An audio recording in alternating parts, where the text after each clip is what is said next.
fourth take trying to do a car schmooze this morning. I guess I'm a little bit out of practice. I want to remind you about my podcast, and I want to talk about some things I've learned speaking to my guests on the podcast.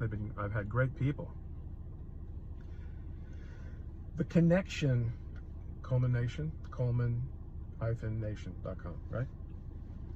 The connection between liberty, freedom, and freedom of expression is very clear. Nobody doubts it.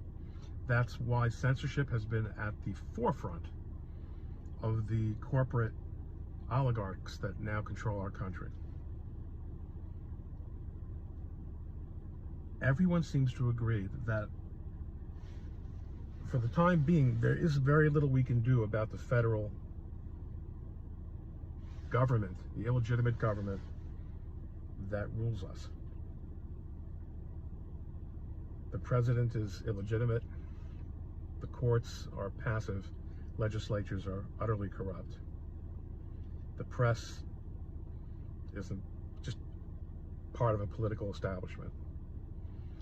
But what we have seen is that local organization, both on the political level and on the interpersonal level, efforts like the New York Young Republican Club, spearheaded by the incredible Gavin Wax,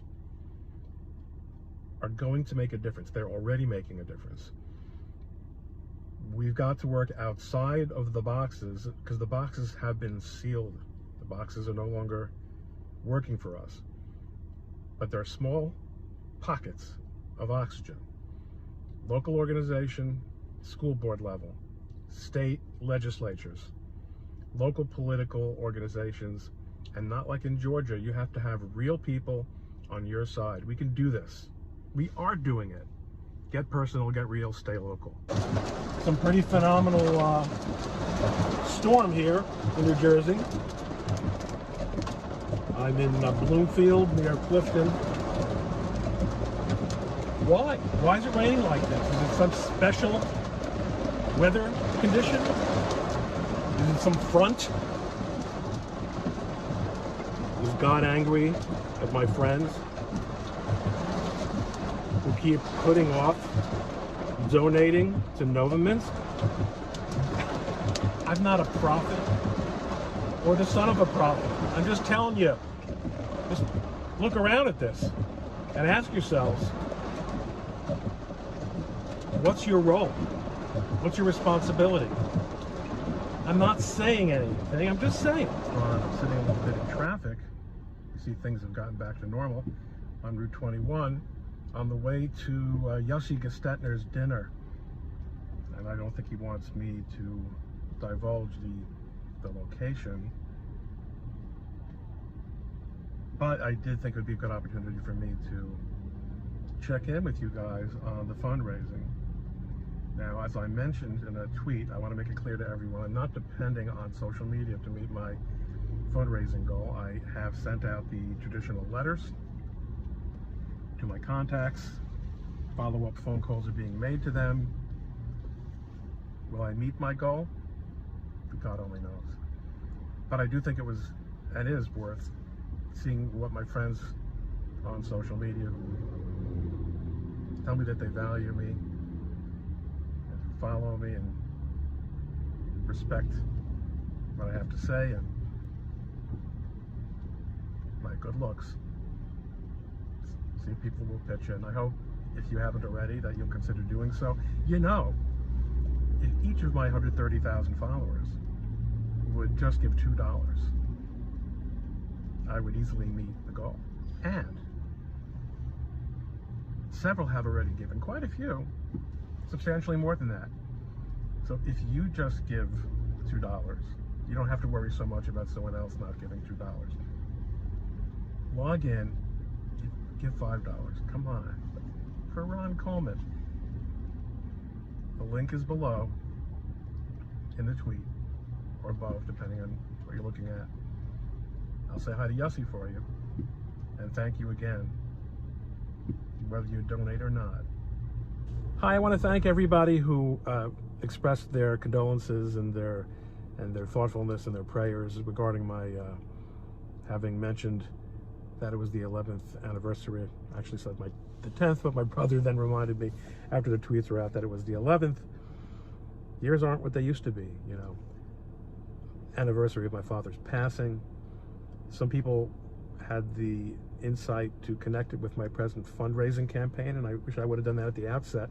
My father himself was very insistent that his children have more understanding of their religious heritage than he had grown up with.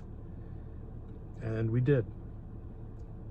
And he wanted us to make our choices about religious observance based on an understanding of what we were choosing or choosing not to choose. And we did. And we're eternally grateful to him for that, as are our children.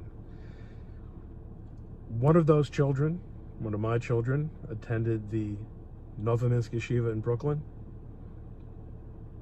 As you know, I'm in the last couple of days. You might not know it's the last couple of days. The deadline is Wednesday. We're in the last couple of days of our fundraising campaign.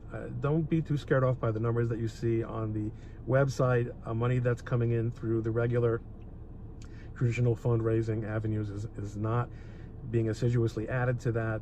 It's too many moving parts right now. The idea is to focus on being in contact with people who will donate, getting their donations in, and we're very grateful for everyone who's helped out. I really want to prove that social media can be a source of fundraising for good reasons, not only for criminal government officials and criminals and legal cases involving non-criminals. Please, if you can, any amount will do. 5, 10, 15, 100. You can give $1,000 if you want. Any amount will do. Please make a donation to Novominsk Yeshiva. It's tax deductible. And today is the 10th yahrzeit or anniversary of the passing of my father, Jerry Coleman. I honored his memory by leading the services in synagogue last night and this morning. Following this morning's services, I completed a tractate of the Talmud. It's at a special Kaddish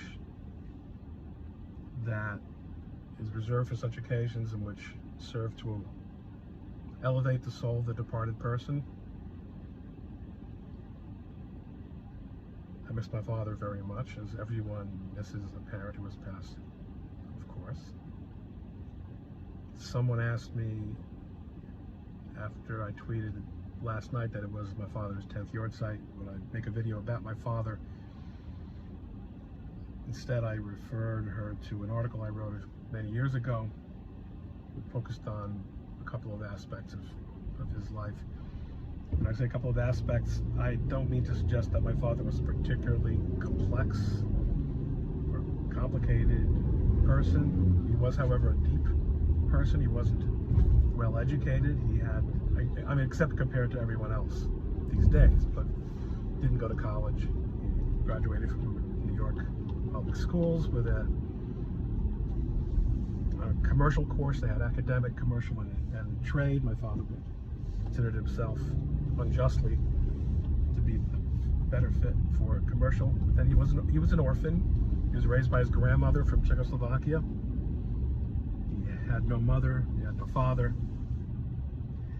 I'll say this about my father: everyone who ever met him had a favorable opinion of him. This is not true of me. He was a very, very warm and considerate person. And if he taught me anything, he taught me so many things, but he taught me to think for myself. And I can't imagine anything at this moment that's more valuable for me to share with you. I urge everyone here to think for himself as well. Good morning. I want to talk a little bit about success and failure and meaning. 2 minutes, 20 seconds. I have always been reluctant to talk about my professional failures, not because I'm ashamed of them. They are what they are. You know, we say that anyone who's never lost a jury trial has not tried too many jury trials. I don't talk about it as much as I otherwise might, though, in terms of the learning experiences, because I've got clients at stake.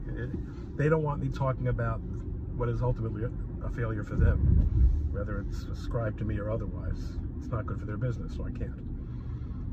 Now, I was asked to help raise funds for a charitable institution, which you've heard about by now, in a different city from the one where I live. And that's very difficult because in our community, those kinds of institutions tend to be based on local affiliations and connections. And I said, okay, I'll do what I can. You know, maybe I'll even do something on social media in addition to the letters that I'll send out to my connections and friends and business associates.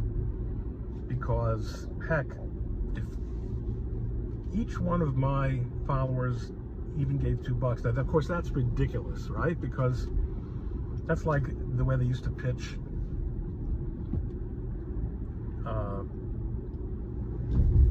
.coms. Okay, there are 3 million people in the world, which is what the number was back then. So we just get 1% of users, and you all subscribe for $10. You know, our valuation is going to be so and so. I just want you to know I'm very, very proud of my friends who donated, and those who didn't, I'm proud that I asked you to.